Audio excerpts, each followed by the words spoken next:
Le perfectionnisme, c'est un sujet que j'ai abordé il y a maintenant plus de 2 ans.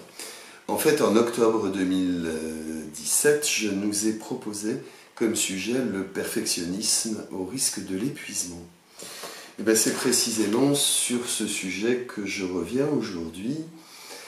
Alors, j'y reviens pour 2 raisons. D'une part parce que j'ai lu très récemment dans une revue, le Cercle le Psy, un article sur le sujet qui m'a tout à fait intéressé.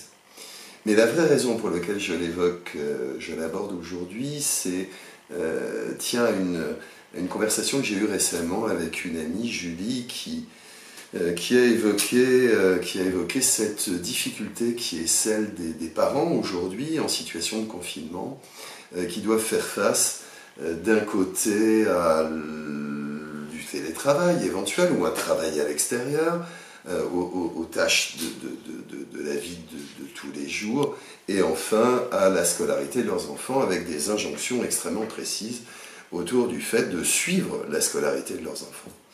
Et du coup, il y a, et je reviendrai à un autre moment sur la question de la culpabilité, mais en tout cas, il y a une charge extrêmement forte qui pèse sur ces parents-là, et une charge autour de l'idée de perfection, d'être capable de tout mener de front. Et on imagine bien la charge mentale qui est la leur. Alors, lors de la première vidéo, j'évoquais, autour de le perfectionnisme au risque de l'épuisement, que du côté du perfectionnisme, le perfectionnisme, on pouvait le voir comme une compétence, bien sûr, mais aussi à côté de ça, comme une inadaptation dans un certain nombre de situations, de l'épuisement, de la souffrance. Et les pistes d'explication que je nous avais données portaient autour du besoin de contrôle, de l'insécurité et des injonctions et des éventuelles injonctions parentales à être parfait. Alors, si je reprends et que je développe aujourd'hui, un perfectionniste, c'est quelqu'un qui a des niveaux d'exigence très élevés, irréalistes parfois, et une tendance à être très critique vis-à-vis de soi. Ce perfectionnisme-là, avec ce poids de l'exigence, entraîne des risques de détresse psychologique, de l'autocritique, des émotions négatives, de la tristesse, de la colère, de la honte aussi quelquefois, et puis de l'anxiété liée au risque d'échec. Alors, ça c'est le premier point, mais aussi dans un certain nombre de cas, un épuisement, quand ce perfectionnisme est excessif, voire, et c'est plus surprenant, des conduites d'évitement. Pour ne pas être confronté à un éventuel échec, eh bien j'évite. Et ça, c'est aussi le propre du perfectionniste. Ça peut aller dans certains cas jusqu'au burn-out. Aujourd'hui, on parle de burn-out parental. J'y reviendrai sans doute dans une autre vidéo. Ça peut aller du côté des troubles anxieux, dépressifs, voire d'idées suicidaires. On note, et là je fais référence à l'article que je lisais, une propension aujourd'hui assez forte chez les étudiants au perfectionnisme, étudiants qui sont confrontés à des histoires de rentabilité, de compétition exacerbée, l'idée que la perfection peut être atteinte. Voilà les idées qui dominent, soit dans le monde universitaire, soit dans le monde du travail.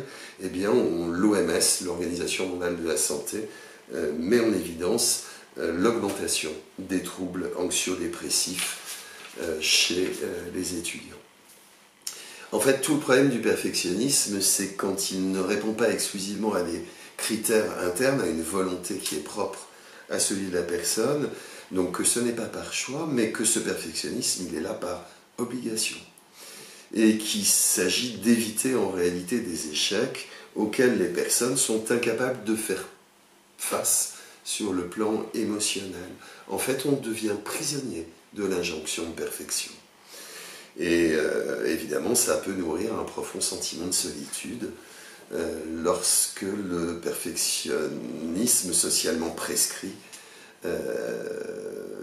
nous met dans cette vraie difficulté à la fois de répondre aux exigences des autres, en même temps pour conserver l'amour ou le respect de ses proches, de ses enseignants, de ses supérieurs, etc., ou de ses pairs, ou des gens qui nous sont proches. Alors plus que jamais, et pour conclure cette vidéo, lâcher prise, méditation, relaxation, recadrage, on a le droit à l'imperfection, l'idée que tout n'est pas sous notre contrôle, être capable de hiérarchiser les priorités, ce sur quoi il est essentiel de continuer à être parfait et ce sur quoi on peut lâcher, et puis la prise de conscience des effets délétères du perfectionnisme devrait permettre de redresser un tout petit peu la barre et d'être un peu plus réaliste. En tout cas, c'est ce que je souhaite aux plus perfectionnistes d'entre nous.